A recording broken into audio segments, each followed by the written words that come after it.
Hello दोस्तों, मैं अमित कुमार सिंह आपका अमित सिविल सर्विसेज एकेडमी में स्वागत करता हूं। दोस्तों, मेरे चैनल पर बिहार स्पेशल का वीडियो अपलोड हो रहा है जिसमें आप बिहार के इतिहास भूगोल की जानकारी ले सकते हैं। इसमें दोस्तों डेली टेस्ट सीरीज में लाता हूं।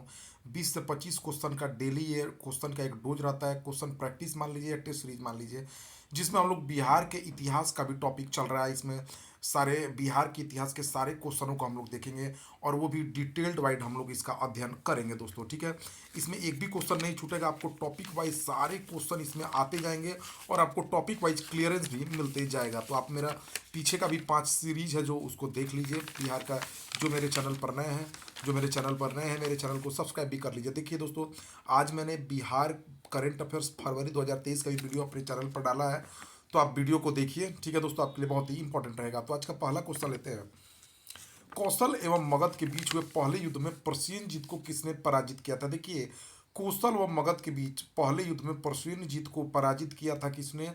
अजात शत्रु ने पराजित किया था दोस्तों। ठीक है, प्रसेनजीत को। दूसरी बार जब मगध व कौशल के बीच युद्ध हुआ तो इसमें अजात शत्रु के साथ पुत्र वजीरा का विवाह कर दिया प्रसेनजीत ने और उसके साथ संधि कर ली मगध के साथ। ठीक है, तो अजात शत्रु के साथ प्रसेनजीत जो है हार गया और दूसरी बार जब युद्ध की स्थिति आई तो उसने संधि कर ली अजात शत्रु के साथ और अपनी पुत्र वजीरा का विवाह कर दिया।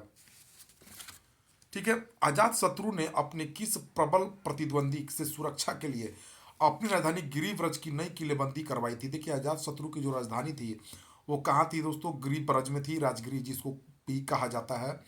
तो इसने अवंती राज्य से इसकी जो है दुश्मनी चल रही थी, तो इसने क्या किया? सुरक्षा के लिए इसने अपने गिरिव्रज की किलेबंदी करवाई थी अवंती राज्य से सुरक्षा के लिए। अजात शत्रु ने अपने शासनकाल के 8वें वर्ष में बुद्ध के महापरिनिर्वाण के बाद उनके अवशेषों पर कहाँ स्तूप का निर्माण किया था? देखिए, 483 ईस्वी में महात्मा बुद्ध की मृत्यु के बाद महापरिनिर्वाण के बाद उनके अवशेषों को राजगृह की सब पर राजगृह में जो है उनके अवशेषों पर स्तूप का निर्माण करवाया था अपनी राजधानी में। अजात शत्रु के शासनकाल में कौन सी बौद्ध संगति होती है? देखिए, पहली जो बौद्ध संगति हुई थी वो अजात शत्रु के शासनकाल में राजगृह में हुई थी। इसकी जो अध्यक्षता थी वो महाकश्यप ने की थी। इस संगति में बौद्ध भिक्षुओं से संबंधित पिटकों को शुद्ध पिटक तथा विनय पिटक को विभाजित किया गया था। ठीक है, तो प्रथम बौद्ध संगति अजात शत्रु के शासनकाल में हुई थी राजगृह में। सिहली अनुश्रुतियों के अनुसार 460 ईसा पूर्व में अजात शत्रु की हत्या किसने कर दी? चलिए बताइए आप लोग। सिहली अनुश्रुतियों के अनुसार 460 ईसा पूर्व में अजात शत्रु की हत्या किसने कर दी? तो आप जानते ही हैं दोस्तों कि जो ये हर्यक वंश है ये हत्या वंश था। पितृहर्ता वंश कहलाता था, क्योंकि इसमें देखिए बिंबिसार को मारकर उसके पुत्र ने अजात शत्रु गद्दी पर बैठा और अजात शत्रु को मारकर उदयन उसका जो पुत्र था वो गद्दी पर बैठा था। तो 460 ईसा पूर्व में अजात शत्रु की हत्या उदयन ने कर दी थी। ठीक है, महात्मा बुद्ध 483 ईसा पूर्व एवं भगवान महावीर 468 ईसा पूर्व दोनों महात्माओं की मृत्यु किस हर्यक वंश राजा के काल में हुई थी? तो देखिए, दोनों की जो मृत्यु हुई थी वह बिंदुसार ये अजात शत्रु के शासनकाल में ही हुई थी।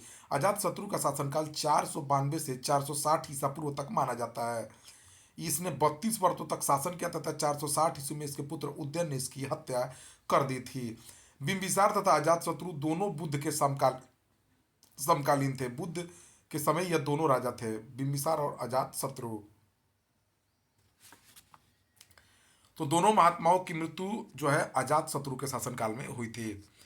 हर्यक वंश के किस राजा को बौद्ध ग्रंथों में पितृहंता लेकिन जैन ग्रंथों में पितृभक्त कहा गया है? तो यह उदयन था दोस्तों। उदयन को जो है बौद्ध ग्रंथों में पितृहंता कहा गया। अजात शत्रु की हत्या कर यह गद्दी पर बैठा, लेकिन जैन ग्रंथों में इसे पितृभक्त बताया गया है। उदयन का शासनकाल 460 ईसा पूर्व से 445 ईसा पूर्व तक रहा। ठीक है, कब तक रहा? 460 ईसा पूर्व से 445 ईसा पूर्व तक। उदयन की माता का नाम पद्मावती था। ठीक है दोस्तों, उदयन के क्या नाम था? पद्मावती माता का। हर्यक वंश के किस राजा ने गंगा तथा सोन के संगम पर पाटलिपुत्र कुसुम नगर नामक नगर बसाया तथा अपनी राजधानी राजगृह से पाटलिपुत्र स्थापित की? तो यह उदयन ही था दोस्तों। उदयन ने गंगा तथा सोन के संगम पर पाटलिपुत्र कुसुम नामक नगर को बसाया तथा अपनी राजधानी राजगृह से पाटलिपुत्र स्थापित किया। पाटलिपुत्र की स्थापना का श्रेय उदयन को ही जाता है। उदयन का शासनकाल 460 ईसा पूर्व से 445 ईसा पूर्व तक था। उदयन की हत्या किस महाजनपद के गुप्तचरों ने कर दी थी? तो देखिए, उदयन की हत्या अवंती के महाजनपदों के गुप्तचरों ने कर दी थी। ठीक है। उदयन के 3 पुत्र थे दोस्तों, अनिरुद्ध, भंडक और नागदशक। हर्यक वंश का अंतिम राजा कौन था जो अत्यंत विलासी तथा निर्बल था? जनता में असंतोष के कारण उसे पदच्युत कर कौन सा काशी का गवर्नर, जो सेनापति था, काशी का गवर्नर जो सेनापति था, शिशुनाग राजा बना? तो यह नागदशक था। नागदशक एक विलासी तथा निर्बल राजा था, जनता में इसके प्रति असंतोष था। हर्यक वंश के बाद 412 ईसा पूर्व से 345 ईसा पूर्व तक मगध पर किस वंश ने शासन किया? तो शिशुनाग ने शासन किया दोस्तों। शिशुनाग जो था काशी का गवर्नर था। ठीक है। शिशुनाग चूंकि जो नागदशक था वो निर्बल राजा था, उसको पदच्युत करके, ठीक है ना, इसने वैशाली को मगध की राजधानी भी बनाया। ठीक है। इसने पाटलिपुत्र से अलग हटकर वैशाली को मगध की राजधानी बना दिया। ठीक है। तो शिशुनाग वंश बना। शिशुनाग ने अपनी राजधानी किसको बनाया? तो शिशुनाग ने अपनी राजधानी किसको बनाया दोस्तों? वैशाली को बनाया। शिशुनाग ने किन किन राज्यों को जीतकर मगध में मिला दिया? तो अवंती को जीता, वत्स को जीता, कौशल को जीता। ये इसने दोस्तों साम्राज्य का बहुत विस्तार किया शिशुनाग ने।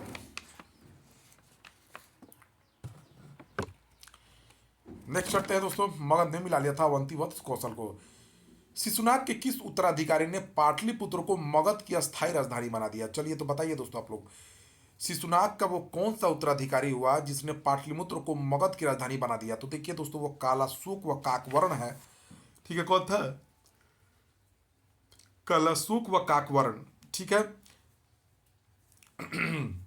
कालाशोक के 10 पुत्र थे जिन्होंने 22 वर्षों तक मगध पर शासन किया। ठीक है।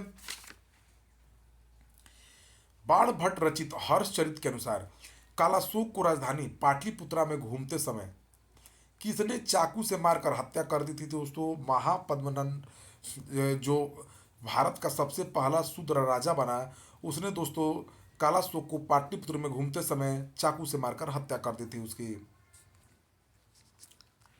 ठीक है। नेक्स्ट क्वेश्चन की तरफ बढ़ते हैं हम लोग। कालाशोक के समय कौन सी बौद्ध सम्मति आयोजित की गई थी? तो देखिए दोस्तों, कालाशोक के समय द्वितीय बौद्ध संगति वैशाली में हुई थी और इसके जो अध्यक्ष थे वो सब्बा कामी या सर्वकामी थे। 383 ईसा पूर्व में यह बौद्ध समिति आयोजित की गई थी। नंद वंश 344 ईसा पूर्व से 322 ईसा पूर्व का संस्थापक कौन था? तो ये महापद्मनंद था दोस्तों। देखिए, इसको बहुत सारी उपाधियां दी गई थी। ये भारतीय इतिहास का पहला शूद्र शासक था जो नाई जाति से संबंधित था। ठीक है। पुराणों के अनुसार इसे नाई जाति को बताया गया है। ये भारत का प्रथम संवतः चक्रवर्ती सम्राट था। चूंकि इसकी जो सीमा है, इसकी जो राज्य की सीमा गंगा के मैदानों को लांघकर विंध्य पर्वत के दक्षिणी तक इसने अपनी सीमाओं को बढ़ाया था। ठीक है। ठीक है दोस्तों, तो इसकी सीमा बहुत थी। भारत का प्रथम शूद्र शासक भी था, भारत का प्रथम चक्रवर्ती सम्राट भी इसको कहा गया है, इसलिए क्योंकि इसने अपनी सीमाओं को गंगा के आगे विंध्य पर्वत तक फैलाया।